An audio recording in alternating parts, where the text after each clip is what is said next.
Hi friends, welcome to my channel. आज आपण मानक पई नहीं आसी मु आ गोटे नुआ रेसिपी जार ना है ओडिया प्रणाली प्रस्तुत स्वादिष्ट भिंडी तरकारी। ये बहुत कम मसला यूज मु करी जहाँ आपण हेल्थ बहुत भल रहा। प्रथम भिंडी को भल से धोई नहीं एमती बड़ बड़ पीस काटी नहीं गैस ऑन कर कड़े को ताते किस समय छाड़देवा। तेल नहीं जा अल्प तेल नहीं प्रथम भिंडी को ये भाजवा। अल्प लुण दे दूसरी एवं भिंडी को भलसे गोलेवा जमी लुण ताटे भलसे मिसीज।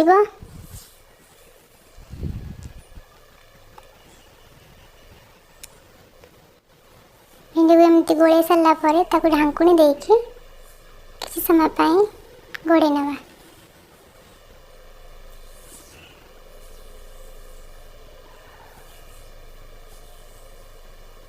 ये ढाकुणी काढ़ी देखा भिंडी आस्ते आस्ते पानी निगड़ा। ये आउे घाटा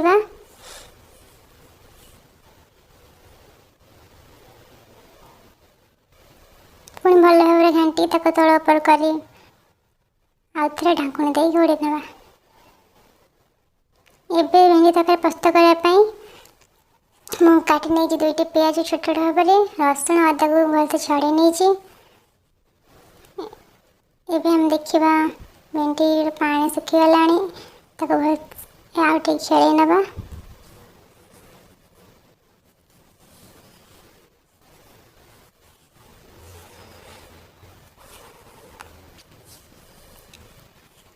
भिंडी भजा आमर हो गला। गोटे पात्र को काढ़ी नेबी।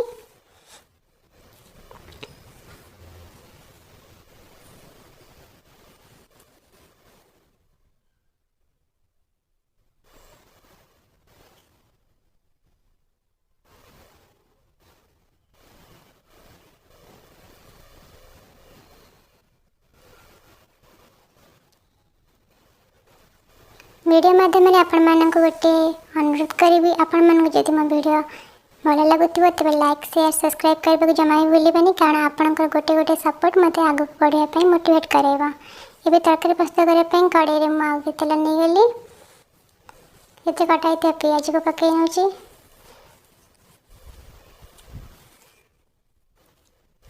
भल से भाजी नेबी। पियाज से पर्यंत भाजतु जे पर्यंत पियाज ब्राउन कलर न हो आस्ते आस्ते मझे मझे गोल भाजुवे रही लगिज। से अल्प लुण आड कर कारण मो भेंडी भाजार भी लुण नहीं केवल मसला जी लुण दरकार से ने। पियाज भलसे घाटे एमती भाजवे।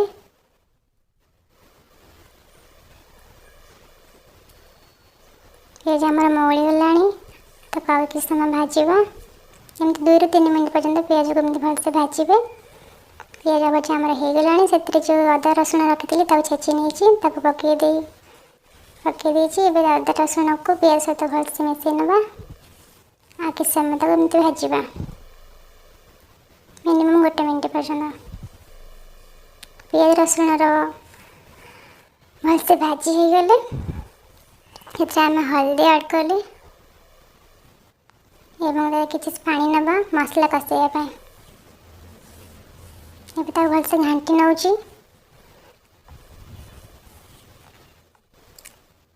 मसला मु ऐड करुँची जीरा पाउडर धनिया पाउडर जीरा पाउडर एवं काश्मीरी चिली।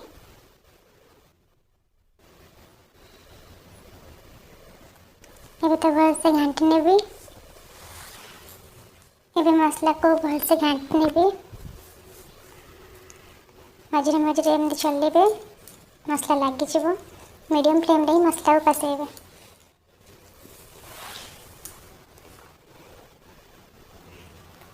किसी समय मसला को एमती कसेला पुणी ढांकुणी देकी 2 ରୁ 3 मिनट पर्यंत घोड़े ने मसला भलसे सीझीज। 2-3 मिनट आम हो जाए। एवं मु ढांकुणी खोलिकी देखुची मसला आमर केते बड़े हेलाणी। मसला देखते आम हो आसला तेल पानी छाड़ी तेल रिलीज है।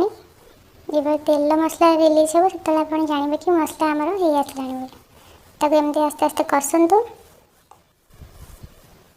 बाकी बड़का पानी जमी मरीज।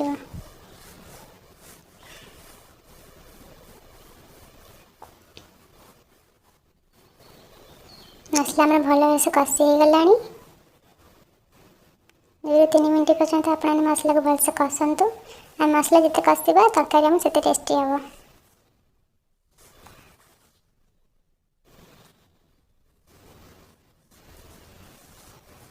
देखते केते सुंदर कलर हो आसला तरकारी। मसला आम प्रस्तुत हो सारी। जो भजा जाइए भिंडी को मुझे ऐड करुँची।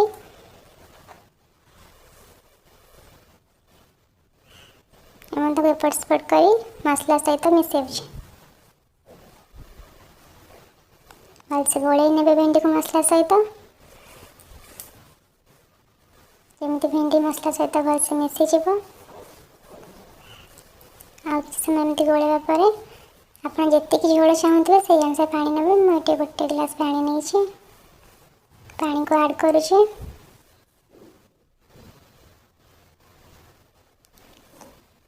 पानी को ऐड कर सारापर तो भलसे गोल ने मीडियम फ्लेम रखिकी पुणी ढाकुणी दे बंद करदे 2-3 मिनट पर्यंत। देखते तरकारी में भलसे फुटीगला भिंडी तरकारी मिसीगला।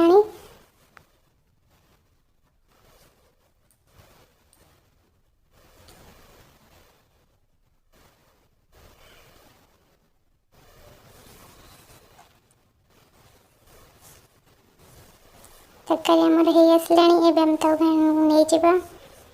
देखु केते सुंदर हो। आप तरकारी को भात रे भी खाई पारे रुटी रे भी खाई पारे बहुत टेस्टी होता है। ट्राए कर देखो।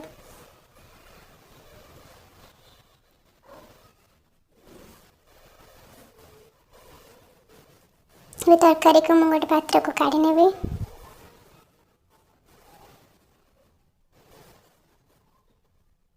आ छोटे छोटे पियाज को स्लाइस करके भिंडी तरकारी को डेकोरेट कर चाहिए धनिया पत्र भी ऐड करेंगे। आपण मानू जब रेसिपी भल लगी था तो लाइक शेयर सब्सक्राइब करने को जमा भी भूलें। चेष्टा करी आपण भल भल रेसिपी बनवाई। आपण मूल्यवान समय देखिए वीडियो देखि धन्यवाद। रोचे।